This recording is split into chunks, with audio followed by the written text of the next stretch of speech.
नमस्कार. तर आज आपण कर्जमाफीविषयी खूप अत्यंत महत्त्वपूर्ण असं अपडेट पाहणार आहोत.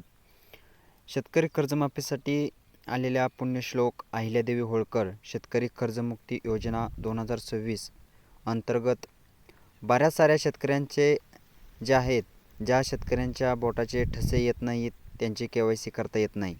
याचबरोबर या कर्जमाफीमध्ये पात्र झालेले बरेच सारे शेतकरी मयत आहेत आणि अशाच मयत कर्जदार शेतकऱ्यांची KYC कशी करायची, त्यांना कर्जमाफीचा लाभ कसा द्यायचा, याचबरोबर ज्यांच्या बोटाचे ठसे येत नाहीत किंवा त्यांची KYC करणं शक्य नाही, अशा नागरिकांनी KYC कशी करायची, त्याच्या संदर्भातील GR हा सरकार विभागाच्या माध्यमातून काढण्यात आलेला आहे.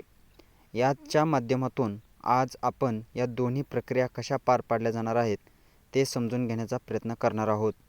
मित्रांनो, मयत कर्जदार शेतकऱ्यांबद्दल यापूर्वीसुद्धा आपण अपडेट घेतलं होतं, परंतु बऱ्याच साऱ्या बँकेच्या माध्यमातून मयत कर्जदारांचे जे वारस आहेत त्यांची कागदपत्रं घेण्यासाठी टाळाटाळ केली जात होती. GR आलेला नाही असं सांगितलं जातं आणि अखेर आता हा GR काढण्यात आल्यामुळे त्याच्या पद्धतीने मयत कर्जदारांचे जे काही वारस असतील त्यांची कागदपत्रं घेतील आणि वारसाची नोंद केली जाईल. मग आता हे किती वारस लावले जातील, वारसांची KYC कशी करायची, त्यांना फार्मर ID लागणार का, हे सुद्धा या GRच्या माध्यमातून स्पष्ट करण्यात आलेलं आहे. मित्रांनो, जे कोणी शेतकरी मयत झालेले असतील त्या मयत शेतकऱ्यांची बँकेच्या प्रचलित धोरणानुसार वारसाची नोंद अधिकृत घ्यावी लागणार. म्हणजे त्याच्यासाठी जे काही वारसांचा ठराव असेल, वारसांचा जो काही अर्ज असेल, तो अर्ज भरून त्या वारसांची नोंद घ्यावी लागणार आहे. ही नोंद घेत असताना त्याची संपूर्ण माहिती, जे काही वारस असतील त्या वारसांची माहिती याच्यामध्ये पूर्णपणे द्यायची आहे. वारसांचं आधार प्रमाणीकरण करण्यासाठी जास्तीत जास्त 6 वारसांची नोंद या सोबत केली जाऊ शकते. ते प्रत्येक वारसांचा आधार या ठिकाणी द्यावा लागणार आहे.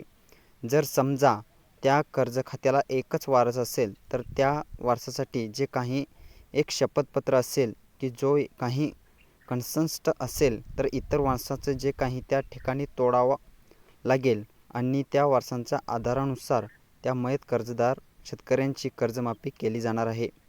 आता याच्यामध्ये जे काही वारस असतील त्या वारसांचा फार्मर ID असणं बंधनकारक आहे. म्हणजे फार्मर IDच्या आधारे पुढची वारसाची प्रक्रिया KYC केली जाणार आहे. आता याच्यामध्ये एकापेक्षा जास्त जर वारस असतील तर 6 वारसांची याच्यामध्ये माहिती जोडता येणार आहे. वारसांची संपूर्ण नाव, आधार कार्ड, त्यांची जन्मतारीख, लिंग, वैद्य, मोबाईल नंबर ही सगळी माहिती याच्यामध्ये जोडावी लागणार आहे आणि याच्या माहितीच्या आधारे 100% माहितीची जी काही व्हेरिफिकेशन करून त्या जे काही वारस असतील त्या वारसाची KYC केली जाणार आहे. आणि याच्यासाठी जे आवश्यक जे काही फॉर्मॅलिटीज आहेत आणि याच्यापूर्वी माहिती घेतली आहे, याच्यामध्ये तुम्हाला विहित नमुन्यातील एका बँकेचा फॉर्मॅट अर्ज सादर करावा लागेल. बँकेकडं त्याच्यामध्ये तुम्हाला वारसांची माहिती द्यावी लागेल. वारस जर एकच असाल तर त्यांच्यासाठी वारसाचा ठराव द्यावा लागेल. सर्वच वारस असतील तर त्या वारसांची नावं लिहून त्या वारसांच्या संदर्भातील एक ठराव द्यावा लागेल. याच्या संदर्भातील अर्ज नमुना आपण यापूर्वी उपलब्ध करून देण्यात आलेला आहे आणि अशाच या प्रक्रियेच्या माध्यमातून आपली ही KYC करता येणार आहे. आता याच्यामध्ये माहिती सबमिट केल्यानंतर जर वारसदार इन्कम टॅक्स पे असेल किंवा शासकीय निमशासकीय सेवे कार्य करत असेल तर निवृत्ती वेतनधारक असेल तर अशा वारसांना या ठिकाणी या योजनेच्या लाभासाठी अपात्र केलं जाणार आहे.